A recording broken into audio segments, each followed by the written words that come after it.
Hello everyone and welcome to my analysis of the Unfinished Swan PlayStation Move controls. Being a game about discovery, the Unfinished Swan is best enjoyed if you know close to nothing about it. So in this video I'm going to discuss the move controls without providing much information nor footage about the game. If you are looking for that information, please refer to my previous coverage through the links provided here as well as in the description. So let's begin with the basic control setup. As you would expect from a first-person game involving shooting mechanics, the Unfinished Swan adopts a floating cursor solution for aiming. The blue dot you are seeing here is your aiming reticle, while the little circle in the middle is where the paintballs spawn from as you press the move button, or alternatively the L2 trigger on the navigation controller. The analog stick on the navigation controller takes care of movement, while pressing right on the D-pad allows to shout.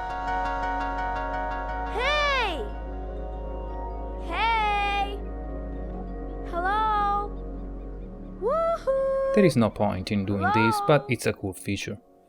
Pressing up or down on the D-pad, you can also activate a couple of the so-called toys, which are basically special abilities you unlock by spending balloons you collect throughout your journey.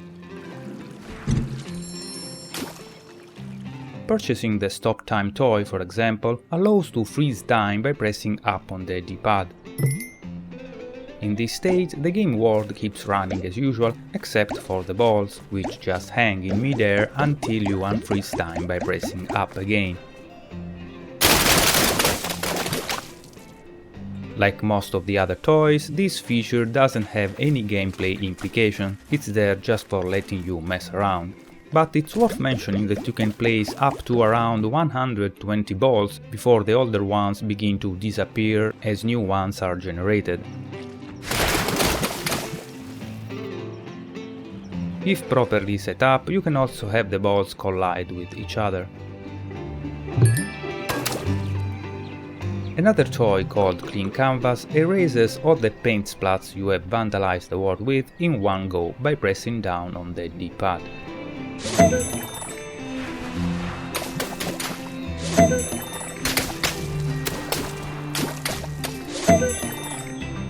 Another toy I need to mention, because I'm going to use it later in this analysis, is the hose, which fires a steady stream of paintballs by holding down L2 and the main move button simultaneously.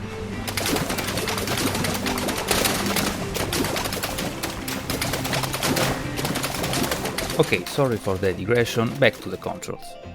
To jump, you can either press the X button on the move, the L1 button on the navigation controller, or perform a quick flicking gesture, which is consistently registered but hardly a better alternative to a button press, since it affects aiming and possibly camera orientation. Another movement-related gesture to mention is the pulling one you are seeing here, which allows to do a quick step backwards. Since you can use the stick to do the very same thing, you might be wondering what's the point of this gesture. Well, honestly, that's what I'm wondering as well. Maybe it's just a leftover from an eventually dismissed motion-based alternative to the mono-move controls the game provides. The Unfinished Swan can in fact be played with just a move controller. In this case, to walk forward you pull the move trigger, the amount of pressure applied to it determining the walking speed, while pressing the circle button moves you backwards. It works, but it goes without saying that playing with just a move you lose the ability to strafe, just like in Datura, and therefore you feel less agile.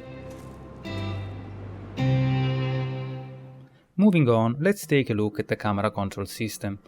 As you can see represented here, the size of the dead zone is rather big and cannot be adjusted. This is likely due to the desire to provide a wide area amid which to throw paintballs without altering camera orientation, so that you don't have to deviate or look away from your path as you try to reveal as much as you can of the world before you. Shooting around like this is something you want to do quite often in the Unfinished Swan, more so than in a traditional first-person shooter, so prioritizing camera stability to the expense of camera responsiveness makes sense. As a matter of fact, if you pick up the DualShock 3 and try to splatter the path ahead as broadly as you can with the move, you might very well end up getting motion sick, especially in the first chapter. That said, the huge dead zone solution adopted by the Unfinished Swan is in my opinion a bit too extreme. While it is true that a smaller one would have caused the camera to move more often, the very nature of motion-based camera controls would have mitigated that with a smoother behavior. Actually, the smaller the dead zone, the smoother the camera gets, since the cursor travels across a more sprayed out acceleration area, so to speak. As an example, take a look at this footage from Infamous 2. In this game the dead zone is very small, as you can see, and yet notice how smoothly the camera follows the on-screen cursor as I spread my shot around as I would in the Unfinished Swan.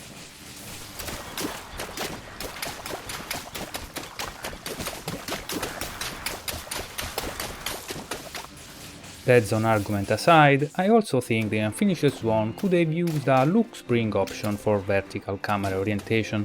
Before elaborating, let me explain what I mean by look spring with the assistance of a GoldenEye 007 Reloaded, in which I have replicated the camera dead zone of the Unfinished Swan. Notice how the camera pitches upwards or downwards as the cursor moves above or below the dead zone. Also notice how the camera pitch angle doesn't change as long as the cursor is within the dead zone. Meaning that if you want to look straight ahead after having turned the view up, you first need to move the cursor all the way down below the dead zone to bring the view down, and then move it back up into the dead zone to stop the camera. This is how most move-compatible shooters work, including the Unfinished Swan. Nothing unusual here. Now let's turn on the look spring option this game provides and see what it does. See what happens now as I move the cursor above the dead zone. Notice how the camera doesn't simply turn upward, but actually follows the cursor position. Then, as soon as the cursor enters the dead zone, the camera pitch angle resets automatically.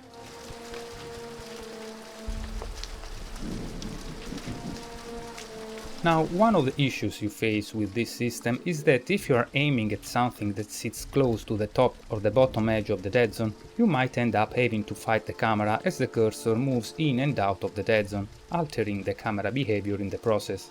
See how hard it is to aim at those red lights compared to when look spring is off.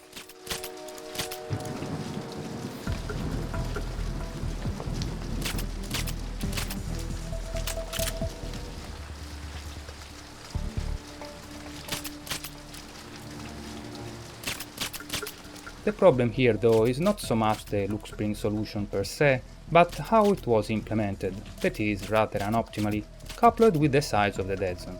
Since I have set the dead zone so big, the cursor has little room for maneuver above or below it. As a matter of fact, if I shrink the dead zone like this, the camera gets easier to tame, resulting in a less jumpy behavior. But that's not enough, since the camera follows the cursor all too quickly, which is something I can't address through the options. So let's go back to Infamous 2, which, guess what, features exactly the same look spring solution, and let's take a look at how it works there. Notice how easier it is to aim at stuff sitting close to the edge of the dead zone. This is not just because the dead zone is smaller, as explained before, but also because the camera gravitates towards the cursor less hastily than in GoldenEye, resulting in an overall smoother behavior.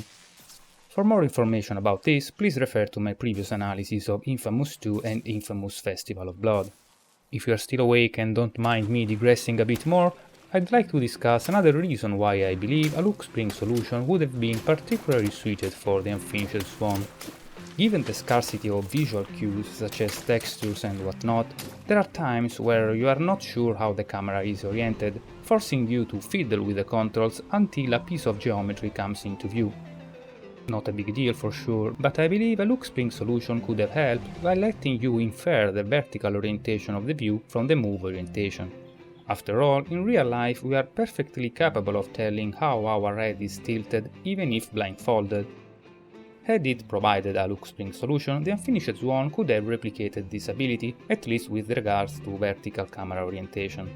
That said, it's not like the developers didn't think about this at all, but the solution they came up with doesn't really take advantage of the motion controller, it applies to the DualShock 3 controls as well, and simply involves the camera automatically pointing ahead as you start walking. Notice how the camera keeps pointing down as you keep the cursor below the dead zone, but as you bring it into the dead zone, the camera automatically points ahead, as long as you keep walking, that is. On this point, it's worth mentioning that this auto-leveling behavior does only apply to when you start walking from a looking down state. If you are looking up, you keep looking up no matter what.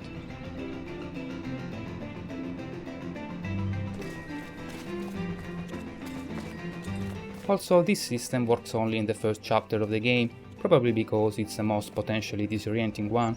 Notice here how the camera doesn't recenter as across this bridge in chapter 2.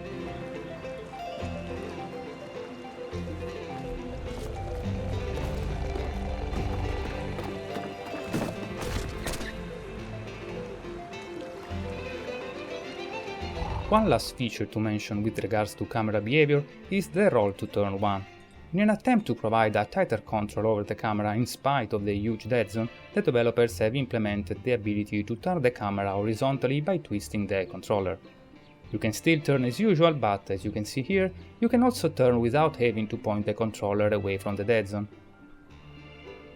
Interestingly, these turning methods are not mutually exclusive with regards to speed, meaning that you can combine them to increase or decrease each other's turning speed, if not even invert turning direction.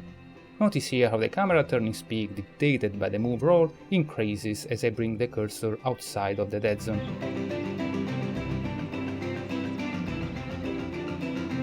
Now what if I roll to turn in one direction but point to turn in the opposite one? Here is what happens. Basically, as the theoretical turning speed dictated by one method increases, in this case the more I push the cursor to the left, the actual camera speed dictated by the other method decreases, until you eventually start turning in the opposite direction.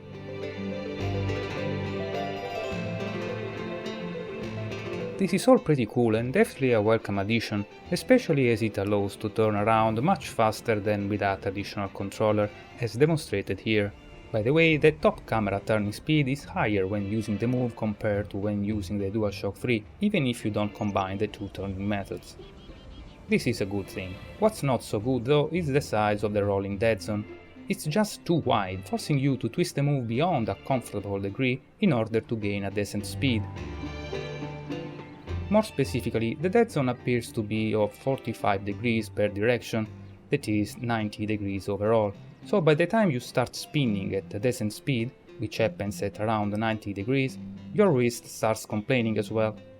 An option to shrink the dead zone would have addressed this issue, but sadly there isn't one.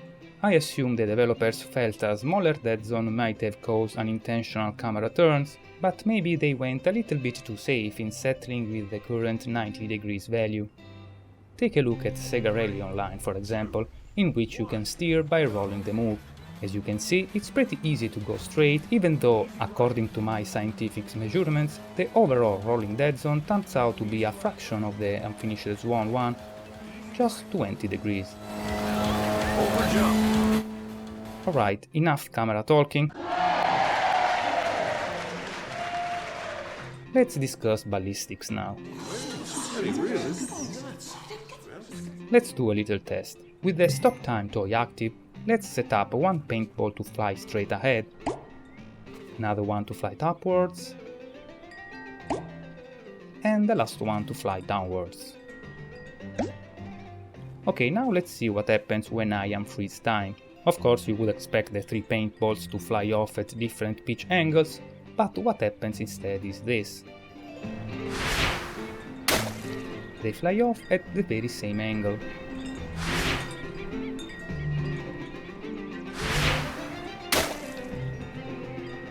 Now let's try something similar, this time while facing a wall. Let's stop time and set one ball to go straight, one to go up, and one to go down. See what happens now. Unlike the previous test, this time the ball's trajectories adhere to our expectations.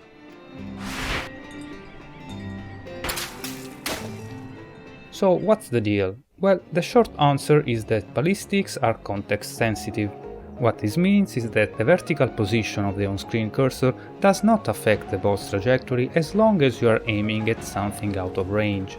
Notice here how the ball's trajectory changes according to the horizontal position of the cursor, but not according to the vertical one. This is because there is nothing within range, and when there is nothing within range, the balls are thrown at a preset angle of about 30 degrees relative to the camera vertical plane. Here instead we are facing a wall well within range, so the ball's trajectory is adjusted automatically according to where we are pointing the cursor.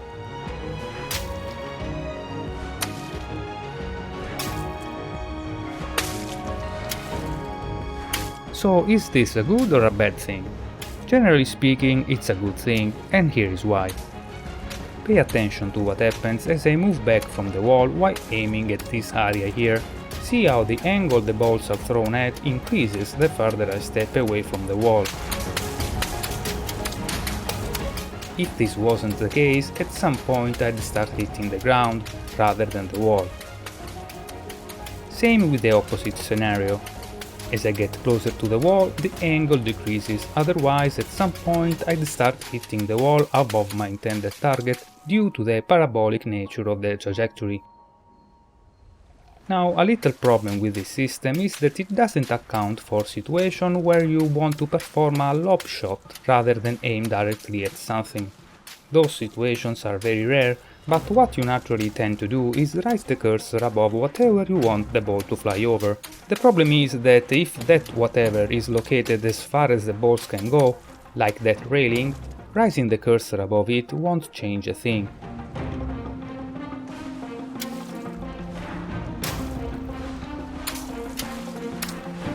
Another option then would be to tilt the camera up, which doesn't really strike you as a natural thing to do when you already have a cursor telling you there is no way you can pull it off. And yet you can.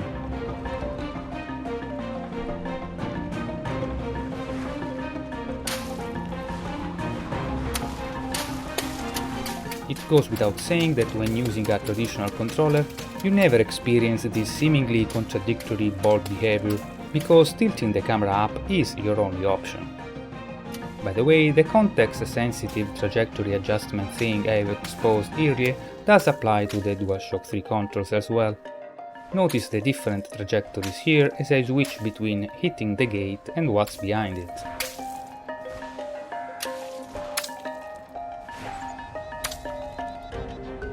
At the end of the day, while not a game-breaking omission, it would have been nice if the cursor vertical position was taken into some account when shooting at stuff out of range. One final thing to mention about the wall context-sensitive thing refers to the extent of said context. As I've mentioned earlier, if nothing is within range, the balls are thrown at an angle of about 30 degrees. Then, as you start hitting something, the closer you get to it, the flatter the trajectory gets, as you can see demonstrated here using the DualShock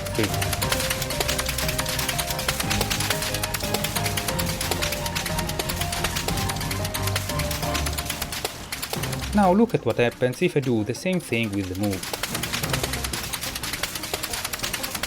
Notice the spike in the trajectory as I move the cursor over the wall.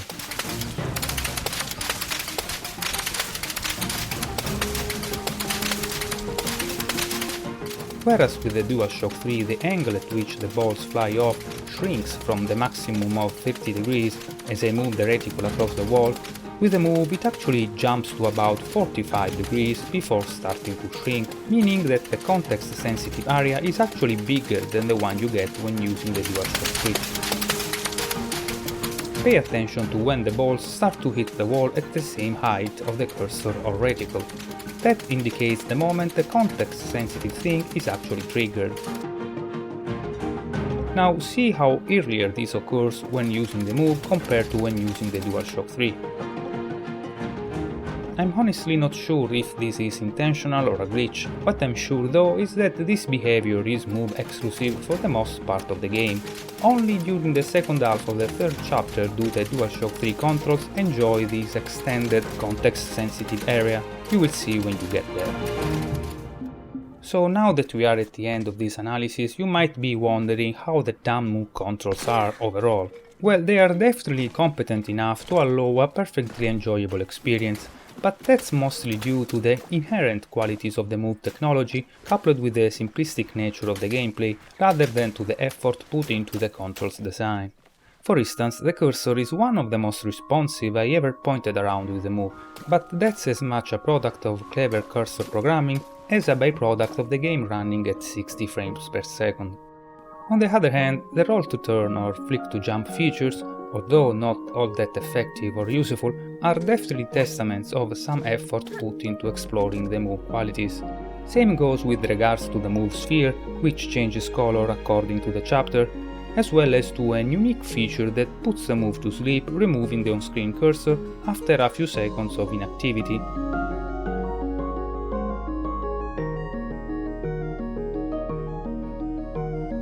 Likewise, the tilt rather than flick based menu navigation system, but you can still use a navigation controller mind you, along with the by-the-book calibration procedure, while minus having to press the hard to reach select button for gem detection, are clearly the products of competent minds. And yet, when you start fiddling with the sniper rifle toy and realize that, however non-influential it may be in the context of the game, it just zooms the view in, ignoring all the issues this implies, that is, reticle misalignment and sluggish camera control, you can't but feel as if the move had been implemented with a "as long as it works we are good" mindset. I can understand the hesitation in dealing with the wall reticle alignment thing, but was it really that much problematic to replace a blue cursor with a black canvas with a hole in the middle? Anyway, a few tweaking options besides the turning speed ones would have also been welcome. Despite some shortcomings then, the very nature of the Unfinished Swan exploration dynamics makes it a perfect fit for the move, its unique design feeling even more unique, and the whole experience resulting somehow more captivating. Hello? Woohoo! Hey! Hello? And this is it. Thanks for watching. Sogni d'oro.